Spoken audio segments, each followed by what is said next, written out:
Oi, tudo bem? Esse é o BTC Money, seu programa de finanças pessoais, economia e investimentos da BTC. Meu nome é Gustavo Habib, eu sou instrutor de negociação da BTC e no episódio de hoje a gente vai seguir o tema que a gente se comprometeu, né, lá no episódio passado. Episódio passado a gente falou sobre o possível calote dos títulos americanos, né, eventos bem complicados que podem mexer com sua carteira e a gente ficou de falar hoje, então, sobre como você pode se proteger de eventos catastróficos, né? A gente vai falar um pouquinho sobre alguns tipos de eventos e depois algumas estratégias de montagem de carteira e, eventualmente, alguns ativos que a gente vai discutir aqui para poder oferecer uma certa proteção para alguns eventos que podem ser diferentes, vamos dizer assim, que não acontecem todo dia, pelo menos é o que a gente espera.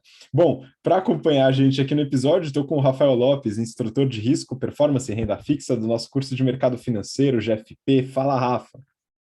Fala pessoal, prazer estar com vocês novamente. Vamos lá, mais um BTC Money. Muito bom, e com a gente também Marco Barros, instrutor de investimentos do General Business Program. Fala, Marquinho. É isso aí, mestre Habib. Bom dia, mestre Rafa. É sempre uma honra, um prazer estar aqui com vocês nesse episódio de número 91. Vamos que vamos, Habib. Pois é, tem bastante coisa para a gente discutir. Antes disso, eu peço para você que está acompanhando a gente pelo YouTube, para se inscrever no canal, ativar a notificação, dar um like no vídeo para ajudar ele a ser espalhado aí através do algoritmo do YouTube. E para você que acompanha a gente pelo podcast, no BTC Cast, sempre, se você quiser dar uma sugestão de tema, algum comentário, manda lá no YouTube para a gente, que a gente sempre acompanha. Gostamos muito de receber esse carinho de vocês. Bom, outra coisa, né? A gente está com uma série de inscrições abertas aí para os nossos cursos da BTC, o General Business Program, que o Marquinho leciona, o General Finance Program, que o Rafa também leciona e coordena. Então, cursos com inscrições abertas, deem uma olhada no nosso site, o link para inscrição está aqui na descrição. Então, deem uma olhada. Mas vamos falar sobre o tema do episódio. Marquinho, é o seguinte: na semana passada, a gente falou sobre uma possível catástrofe na política americana, né? No caso, o Congresso, né, que está entrando. Para você que quer acompanhar o tema, volta lá no episódio, né? A gente fala com detalhe. Mas o Congresso está numa negociação, um certo impasse até o momento, em relação ao aumento do teto da dívida, que pode gerar um possível calote dos títulos americanos, o que seria uma novidade meio catastrófica. E aí eu queria que você colocasse aqui, né, além dessa possibilidade, a gente tem alguns eventos catastróficos que podem mexer muito com nossos investimentos e com a nossa vida como um todo, né? Então, Marquinho, vamos lá, o que pode acontecer de ruim, hein? Com certeza, Habib. E um monte de coisa pode acontecer de ruim. Ainda bem que elas não acontecem sempre, mas normalmente são eventos nunca antes vistos, né? E aí a gente teria como primeiro exemplo esse possível calote dos títulos públicos americanos, porque calote de país, mais ou menos a gente tem vários, né? Calote de empresas privadas a gente tem alguns, mas calote das dívidas americanas seria aí um evento catastrófico, na minha opinião. Mas mais do que isso, né? A gente pode ter aí estouros de bolha, como foi o caso do subprime, né, considerado um evento aí catastrófico, porque gerou uma depressão no mundo inteiro. Além desses eventos financeiros, né, Habib, a gente pode considerar também os riscos ambientais, né? Então, de acontecer furacão, vulcão, vai saber, né? Tudo isso pode impactar os nossos investimentos. Além de riscos políticos, e aí eu não estou falando de uma simples eleição aqui no Brasil de 4 anos, aí já está até acostumado, mas eventualmente a gente pode ter riscos de ruptura do sistema institucional, né? Situações na qual até todo o sistema financeiro normalmente fica travado. Até eventos menos catastróficos, né? Que podem também comprometer a nossa carteira, e todos esses eventos, a ideia hoje é falar como que a gente monta a carteira, considerando todos esses possíveis eventos. E aí, como um possível evento menos catastrófico, mas também catastrófico, a gente pode ter problemas logísticos, né? Então, pô, vai que os caminhoneiros decidem entrar em greve, por exemplo, né? Ou vai que descobrem uma ligação do ex-presidente favorecendo algum tipo de empresa. Tudo aí, isso, Habib, impacta os nossos investimentos. Pois é, então são vários eventos, né? Cada um com a sua dificuldade de lidar, né, específica, não afeta apenas os investimentos, né, afeta a vida como um todo, mas também os investimentos, e vale a pena a gente comentar um pouquinho aqui. Eu gostei que você lembrou da cadeia logística, a gente passa por um problema hoje que talvez a gente não precise considerar como catastrófico, mas é preocupante, que é a cadeia de semicondutores no mundo, que está passando por um grave problema, né? E a gente tem possibilidades aí realmente complicadas, né, no que se referem à água no futuro, né? Então, são algumas preocupações. E aí, Rafa, enfim, a gente tem uma série de cenários, né, de eventos adversos, e a pessoa que está ouvindo a gente, que está querendo guardar seu dinheirinho, investindo, protegendo, vamos dizer assim, né? Acho que a ideia do episódio não é nem falar sobre altos ganhos, né? Possibilidade de ganhos, mas é mais proteção, né? E o que que a gente tem à nossa disposição, Rafa? Falando do mercado financeiro, de instrumentos, né? De estratégias de carteira que podem ajudar a gente a se proteger aí desse tipo de evento adverso. As estratégias de composição de portfólio prevêem algumas regras básicas, vamos dizer assim, para que a gente consiga se posicionar frente a essas possibilidades, né, de algumas catástrofes ou de alguns eventos que eventualmente façam os mercados cair ou perder bastante valor. Bom, vou começar com a primeira ferramenta, que é a ferramenta mais talvez conhecida de todos, que é a famosa diversificação de ativos. E o que é essa tal de diversificação de ativos? Diversificação de ativos nada mais é do que você compor a sua carteira de tal maneira que você consiga criar ou incluir ativos financeiros que tenham riscos intrínsecos, riscos individuais, riscos ligados àquele ativo financeiro que são diferentes dos outros. Vou citar alguns exemplos. Imagina que você está montando uma carteira de ações e você acredita muito na Vale, porque a Vale é uma empresa privada, uma empresa bem administrada, uma empresa que tem exposição ao preço do minério de ferro e que normalmente a gente vem de um cenário de alta, né, até pouco tempo atrás, do preço do minério de ferro, portanto, você acredita muito no potencial da Vale e concentra bastante a sua carteira nessa empresa. Aí vem lá o governo chinês e fala o seguinte, olha lá, a gente vai inibir ou, de alguma maneira, controlar a produção de aço no país por questões ligadas ao meio ambiente e também porque a gente está querendo controlar o preço do aço aqui dentro. E aí começa a, de alguma maneira, criar uma interferência nas siderúrgicas para limitar a produção e, por sua vez, como as siderúrgicas utilizam o minério de ferro como insumo para a produção de aço, a demanda despenca e aí o preço do minério de ferro derrete na sua cara 50% e o preço da ação da Vale vai junto ladeira abaixo. E aí aquele investidor que estava exposto só à Vale fica exposto a esse fator que era totalmente inesperado, que o governo chinês de uma hora para outra decide interferir no mercado e você perde muito dinheiro. Portanto, fica muito claro que aquele investidor que tinha uma carteira diversificada, que tinha Vale, mas eventualmente essa posição não era uma posição representativa, era muito mais diluído, ele vai perder nessa posição, mas as outras não vão ser tão afetadas.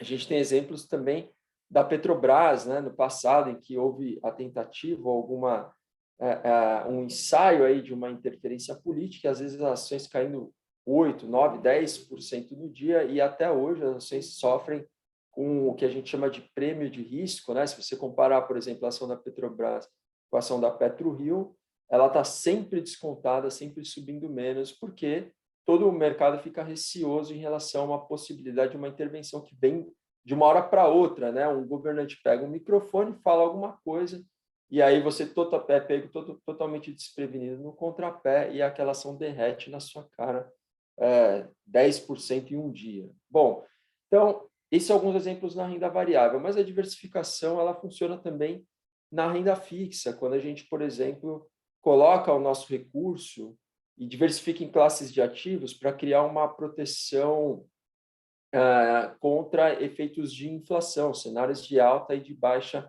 inflação. Portanto, essa diversificação de ativos é a melhor ferramenta, o melhor instrumento que a gente tem para preparar a nossa carteira contra essas incertezas, essas pancadas futuras que podem acontecer e eventualmente afetar todo o mercado financeiro. Essa é a principal, Habib. Tem umas outras também, a gente vai falando aqui, mas essa é certamente a principal ferramenta de proteção da carteira contra eventos catastróficos.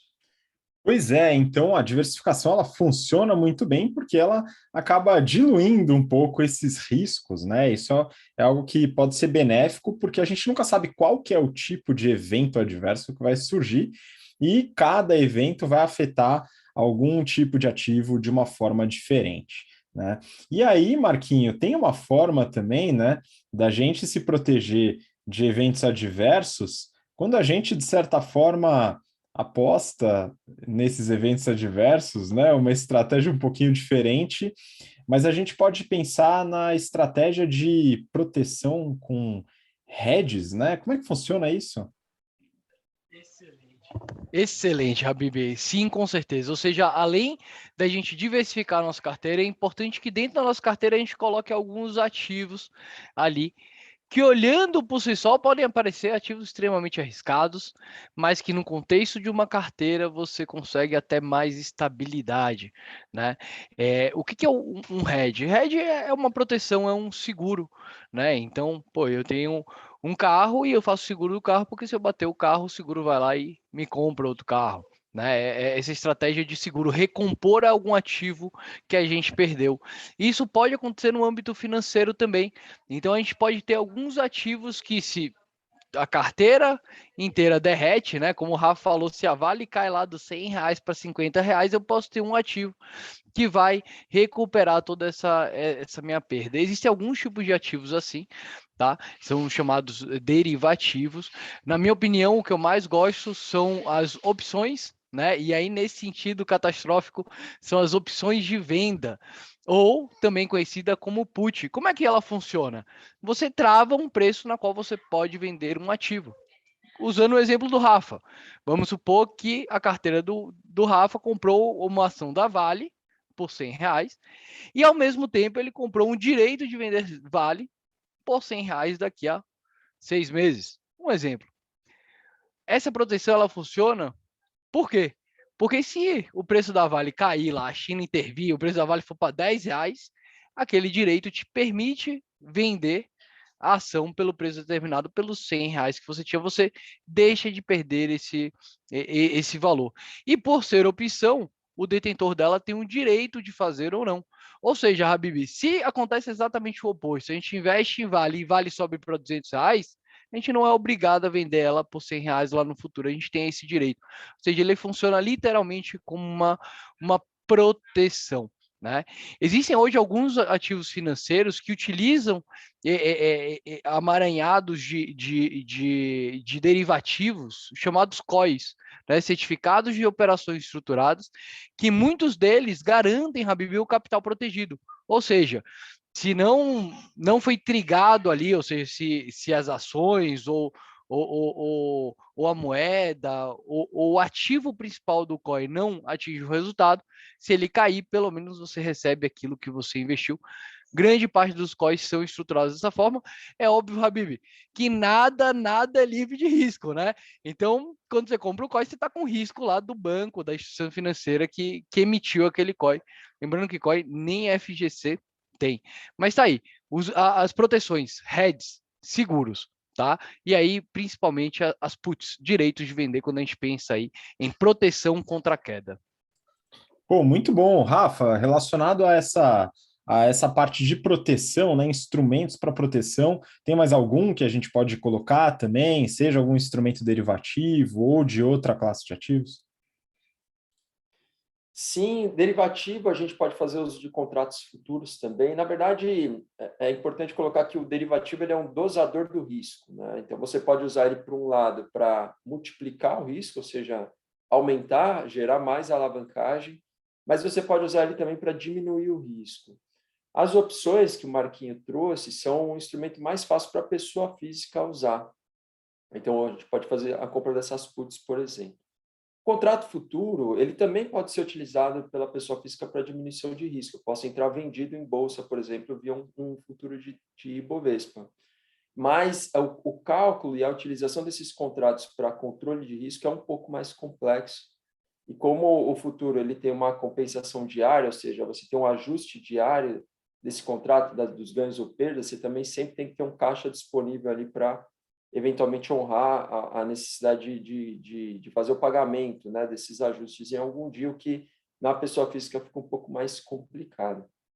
Bom, mas então, mas ele é um contrato extremamente utilizado e muito utilizado pelos gestores de recursos, por exemplo, os fundos de investimento, né? Bom, agora, falando de um outro ativo que não pode faltar na carteira do investidor brasileiro, sem dúvida, é o dólar.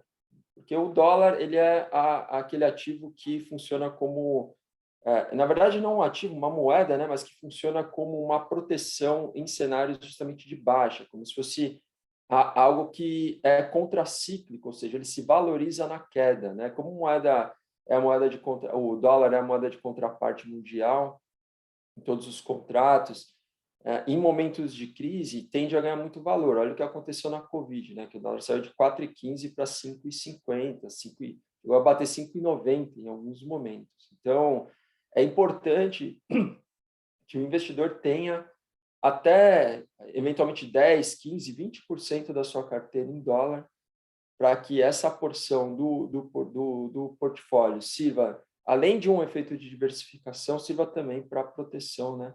No caso desses eventos muito adversos. E se a gente olhar agora para o que está acontecendo no mundo, né? Se a gente realmente apostar numa mudança estrutural em direção a uma desaceleração na China, isso obviamente vai implicar no enfraquecimento dos preços das commodities, que era um fator importante de sustentação do real, né?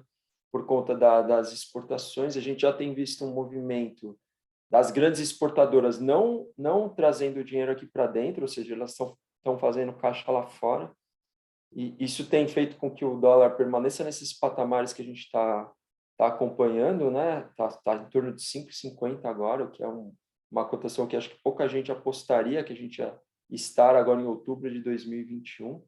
E se a China continuar desacelerando efetivamente, pode ser que a gente tenha um vetor aí para que o dólar realmente permaneça nesses patamares, e aí fica ainda mais suscetível, né, em momentos de crise, uma eventual valorização adicional do dólar. Então, o dólar realmente é um ativo que não pode faltar na carteira do investidor brasileiro.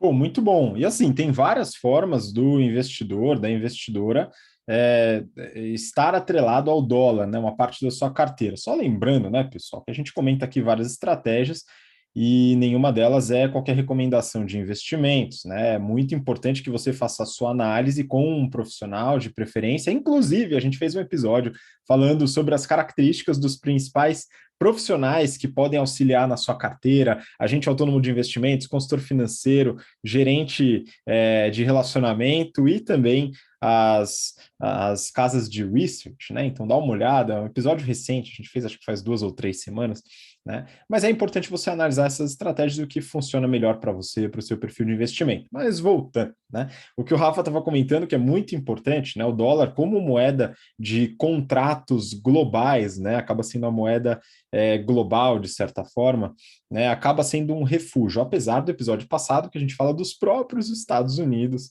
né? Com a possibilidade de calote. Mas é um evento que nunca ocorreu.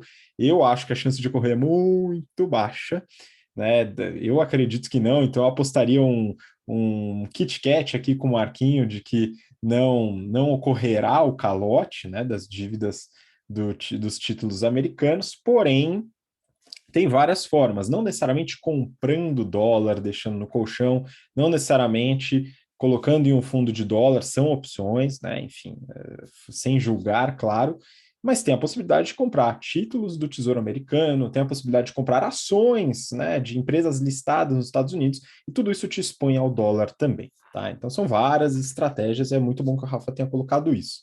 Mas agora eu vou fazer um pequeno shift aqui, Falando sobre finanças pessoais, que eu acho que é um ponto relevante, né? Em negociação, Marquinho, a gente estuda muito o tema de poder de barganha, né? E poder de barganha está intimamente atrelado ao que a gente chama de alternativas, né? Alternativa é tudo aquilo que você tem como plano B, né? Caso o plano A não dê certo, né? A primeira coisa que você faz em qualquer negociação, como meus alunos aí já aprenderam muito bem. E aí, Marquinho, isso se relaciona, de certa forma, com proteção, né? Para que você não se torne dependente. Então, a dependência de algum tipo de variável é, de certa forma, um risco, né?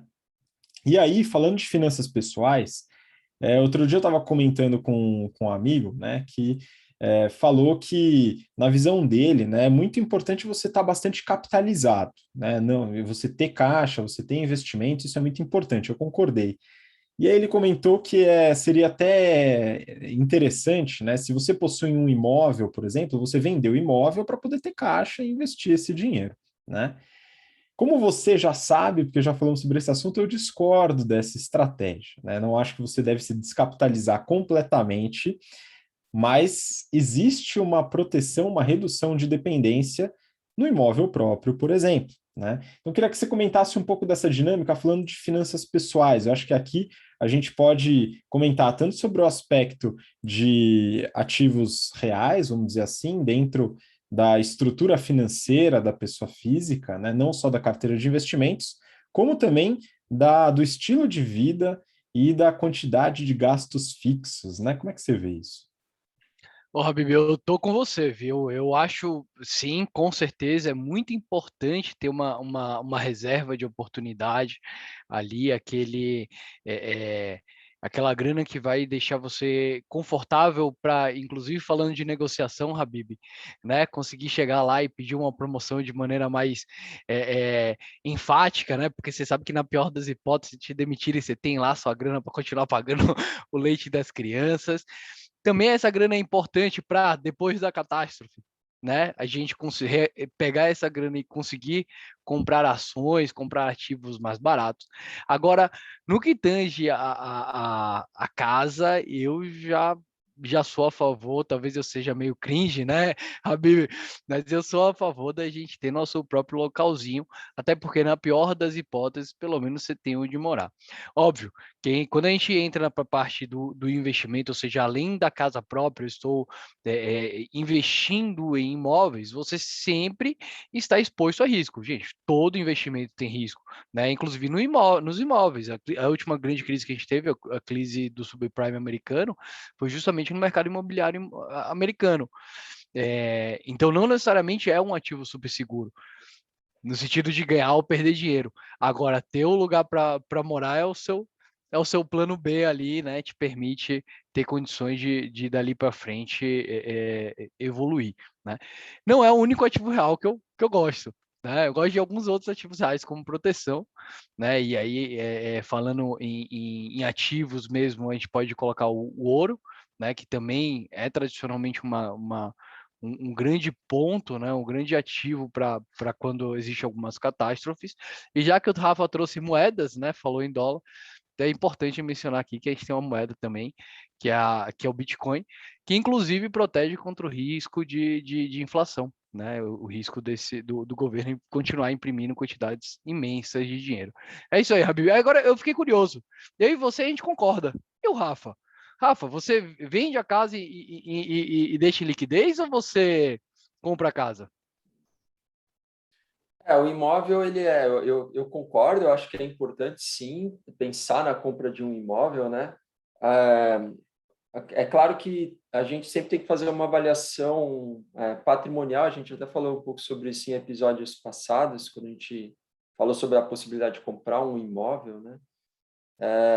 Porque normalmente o imóvel ele é representativo de um percentual muito grande do nosso patrimônio, ou seja, é muito comum uma família, por exemplo, ter, sei lá, um patrimônio de 1 milhão, 900 mil reais é a casa, e a família tem 100 mil reais no banco, ou até situações inversas, né? As situações até um pouco mais extremas, ou seja, a família às vezes tem 20, 30 mil reais no banco e está comprando um imóvel de 500, 600 mil reais financiado ou seja, quando você olha para o tamanho da dívida, né, versus o que a pessoa tem ou a família tem no banco, efetivamente, fica um pouco desequilibrado. Então, sim, acho que é importante ter um imóvel, até para, né, principalmente para aqueles que pensam em ter filhos, é sempre uma segurança, realmente a gente não sabe como que vai ser o futuro, né, e ter um teto pode ser bom em momentos mais adversos da vida, que todo mundo está sujeito.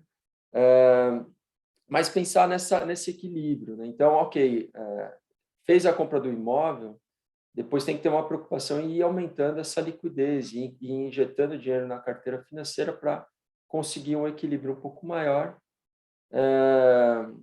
Então, esse é uma avaliação, uma análise que tem que ser feita. Uma outra questão muito importante na compra do imóvel está ligada ao fato de que você concentra muito risco num ativo só, né?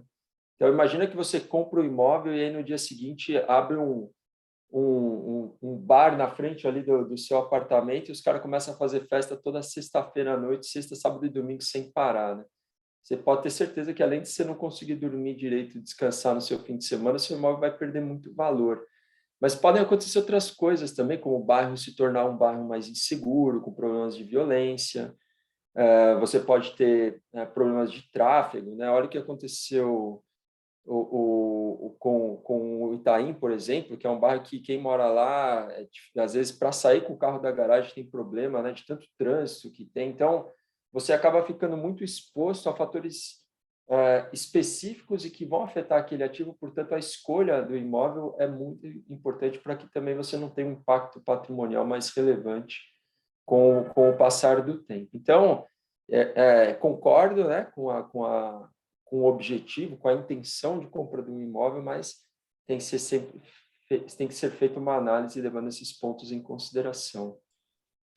O Marquinho, eu sigo aqui o relator, viu? Acho que a ponderação do Rafa é muito importante, né? Porque tem muita gente que acaba, nesse intuito da proteção do imóvel próprio, né?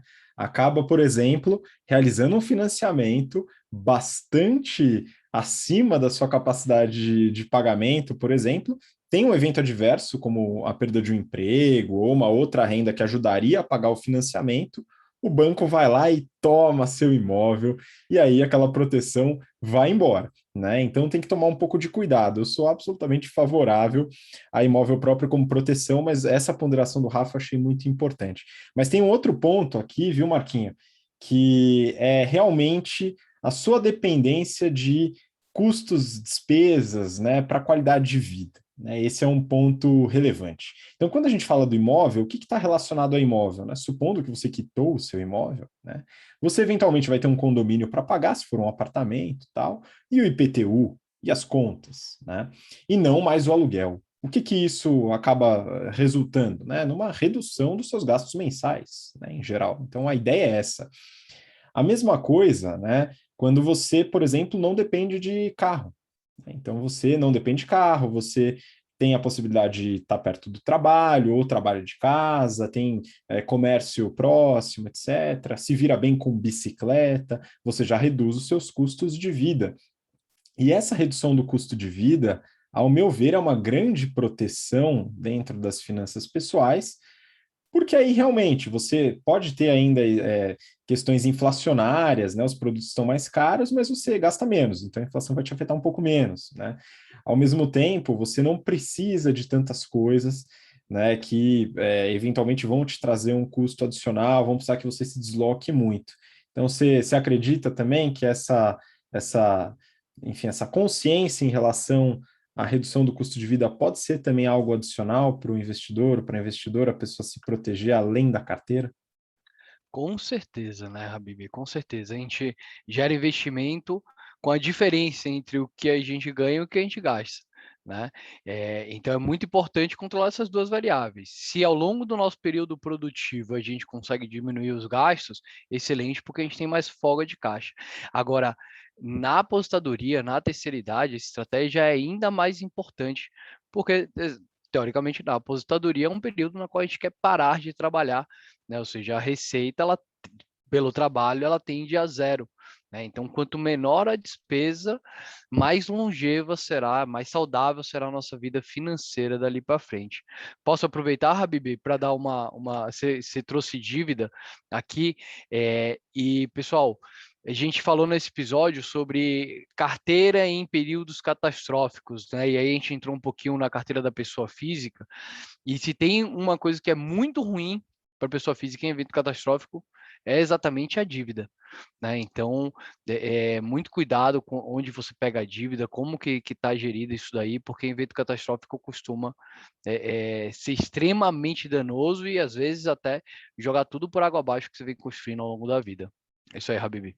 Pois é, muito bom, pessoal. Até inclusive recomendo aqui o General Business Program, que na primeira disciplina de matemática financeira, o pessoal aprende de fato o que significa juros simples, juros compostos, e quando eles recebem aquela oferta magnífica de um empréstimo, né, com 3% de juros ao mês, né, quando você aprende como fazer essa conta, você vai ver que no final do ano, né, isso daí é exorbitante. Então eu sigo também a opinião do Marquinho, tem que tomar muito cuidado com a estruturação de dívidas, e já falamos sobre isso em uma série de episódios aqui no nosso histórico. Esse é o episódio número 91. A gente já falou sobre bastante coisa hoje. A gente pode continuar até nesse assunto, falar sobre coisas semelhantes, mas aí fica para o próximo episódio, né, pessoal? Então, pô, queria agradecer, Rafa, muito obrigado pela participação novamente. Valeu, eu que agradeço. Um prazer estar aqui novamente. Até o próximo BT Semana, hein, pessoal. Boa, Marquinho, muito obrigado também. Que isso, muito obrigado. Lembrando mais uma vez que nada aqui é uma recomendação de investimento. E até o próximo B de semana. Tchau, tchau. Valeu, pessoal. Obrigado você que acompanhou até agora, pelo interesse, pela paciência. Nos vemos então no próximo BTC Money. Um grande abraço, até lá. Tchau, tchau.